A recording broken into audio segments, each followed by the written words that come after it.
Hello बच्चों, आप सब कैसे हो।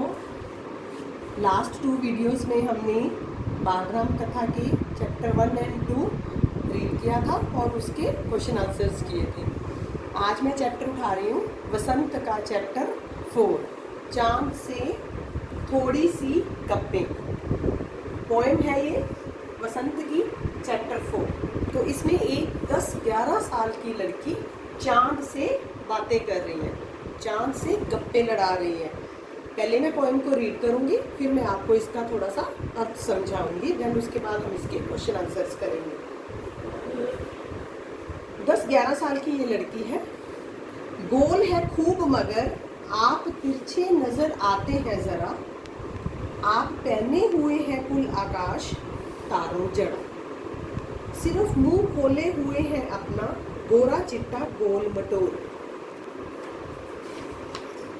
अपनी पोशाक को फैलाए हुए चारों सिमत, आप कुछ तिरछे नजर आते हैं जाने कैसे, खूब है गो की वाजीवा, हमको बुद्धू ही नीरा समझा है, हम समझते ही नहीं जैसे कि आपको बीमारी है, आप घटते हैं तो घटते ही चले जाते हैं और बढ़ते हैं बस यानी कि बढ़ते ही चले जाते हैं, दम नहीं लेते हैं जब तक बिल्कुल ही गोल ना हो जाए, बिल्कुल गोल, यह मर्ज आपका अच्छा ही नहीं होने में आता है।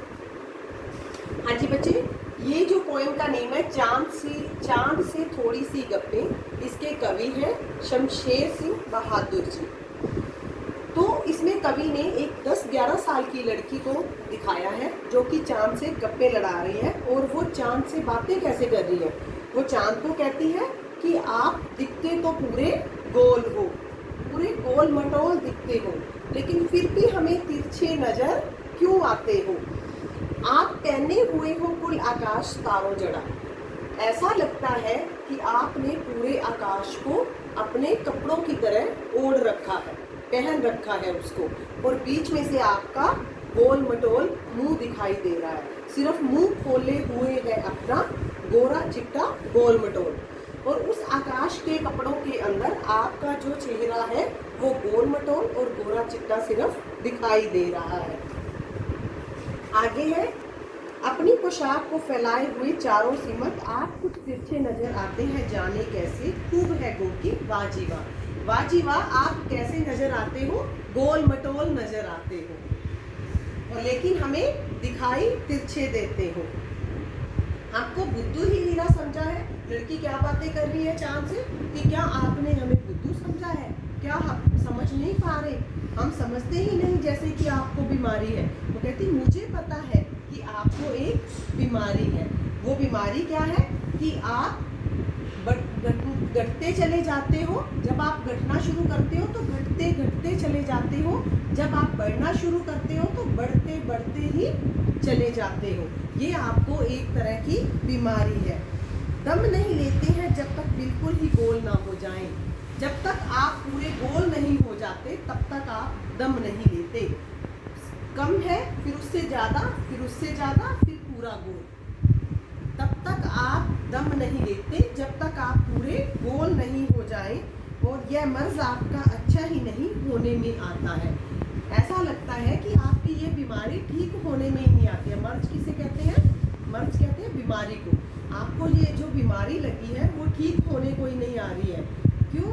क्योंकि ये तो आपका सिलसिला चलता ही रहता है कि कभी घटता है, घटते जाना तो घटते जा रहे हो, बढ़ता है तो बढ़े जा रहे हो। जैसे कि हम बीमार हो जाते हैं तो हम डॉक्टर के पास जाते हैं तो हमारी बीमारी उनको समझ आती है और हम दवाई लेने से ठीक हो जाते हैं, लेकिन आपका मर्ज ऐसा है जो ठीक ही नहीं हो रहा है, वो ऐसे का एज इट इज ही चल रहा है। हाँ जी बच्चे, हमने अभी पोएम पढ़ी है, बहुत अच्छे से इसका अर्थ समझा है। अब हम इसके कठिन शब्द और शब्दार्थ करेंगे। सबसे पहले मैं कठिन शब्द बोलूँगी। नंबर 1 पे है गोल, सेकंड है तिरछे, नंबर 3 पे है आकाश, नंबर 4 पे है मुंह, नंबर 5 पे पोशाक, नंबर 6 पे नज़र, नंबर 7 पे बीमारी, नंबर 8 पे मर्ज। ये हैं आपके कठिन शब्द जो कि आपने अपने फेयर रजिस्टर के ऊपर लिखने हैं चैप्टर 4 के। आगे मैं पढ़ूंगी शब्द अर्थ। मैं इसकी PDF बना के आपको व्हाट्सएप पे सेंड कर दूंगी, आप उसमें से अच्छे से देख के नीचे क्लीन कर देना। शब्द अर्थ में सबसे पहला है खूब, खूब का अधिक, बहुत ज़्यादा। सेकंड है आकाश, आकाश का आसमान। तीसरा है सिमत, सिमत का होता है दिशा, डायरेक्शन। नंबर 4 पे नीरा, नीरा होता है कोरा। नंबर 5 पे दम, दम का सांस। नंबर 6 पे बुद्धू, बुद्धू को मूर्ख कहते हैं। नंबर 7 मर्ज, मर्ज का बीमारी। ये इनके शब्द और साथ में दिए गए अर्थ हैं। और हाँ जी बच्चे, अब हम करेंगे इसके अति लघु प्रश्न उत्तर, जो कि आपकी बुक में नहीं है लेकिन कंटेंट बेस्ड कुछ एक मैंने रेडी किए हैं।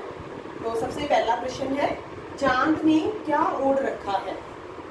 तो इसका उत्तर आएगा चांद ने आकाश ओढ़ रखा है। सेकंड इसका प्रश्न है, चांद की पोशाक कहाँ फैली है? जैसे कि मैंने आपको पॉइंट के अंदर बताया है कि चांद की पोशाक चारों दिशाओं में फैली है। चांद की पोशाक चारों दिशाओं में फैली है। तीसरा इसका प्रश्न है, चांद कैसा नजर आता है? उत्तर, जैसे कि स्टार्टिंग पॉइंट में वो लड़की 10-11 साल की लड़की बता रही है कि चांद है तो गोल लेकिन तिरछा नजर आता है। तो हम इसका क्या उत्तर देंगे कि चांद तिरछा नजर आता है। नेक्स्ट इसका प्रश्न है, लड़की के अनुसार चांद को क्या बीमारी है? लड़की के अनुसार इसको घटने और बढ़ने की बीमारी है कि घटना शुरू हो जाए तो घटता जाता है, बढ़ना शुरू हो जाए तो ये बढ़ता जाता है। देन नेक्स्ट क्वेश्चन है, चांद से गप्पे कौन लगा रहा है? चांद से गप्पे 10-11 साल की लड़की लगा रही है। तो हम ऐसे भी आंसर दे सकते हैं 10-11 साल की लड़की। हाँ जी बच्चे, हमने अति लघु प्रश्न उत्तर अभी किए हैं पॉइंट से। अब मैं आपको नेक्स्ट अभी लघु प्रश्न उत्तर करवाऊंगी।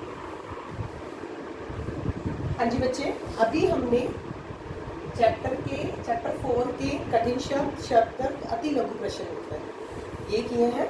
अब मैं आपको समझा रही हूँ लघु प्रश्न उत्तर, जिसमें सबसे पहला प्रश्न है, आप अब पहने हुए हैं फुल आकाश के माध्यम से लड़की कहना चाहती है कि का पाठ दिया है, चांद तारों से जड़ी हुई चादर ओढ़कर बैठा है, चांद की पोशाक चारों दिशाओं में फैली हुई है, तुम किसे सही मानते हो?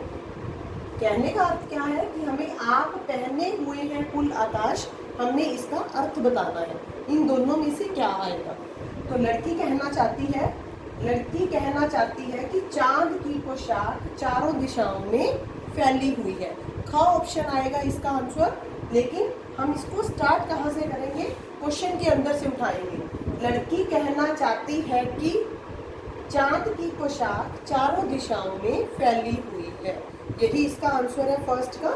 सेकंड में क्वेश्चन पढ़ रही हूँ, कवि ने चांद से गप्पे किस दिन लगाई होंगी? इस कविता में आई बातों की मदद से अनुमान लगाओ और बताओ। जैसे कि हमने पॉइंट पढ़ी है तो उसके अकॉर्डिंग हमने अपना अनुमान लगाना है कि कवि ने चांद से गप्पे किस दिन लगाई होगी। किस दिन लग सकती हैं? आप भी अपने माइंड से सोच कर देखो कि किस दिन।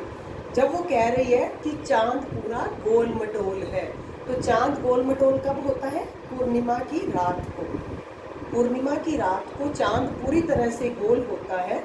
तो ये आइडिया हमारे माइंड में आया है, इसी वजह से इसके अंदर एकम लेके एकम, द्वितीय, फिर तृतीय, फिर चतुर्थी, इस तरीके से पंचमी, षष्ठी, सप्तमी, अष्टमी, अष्टमी से लेके पूर्णिमा तक ये चंद्रमा गोल धीरे धीरे गोल होता जाता है।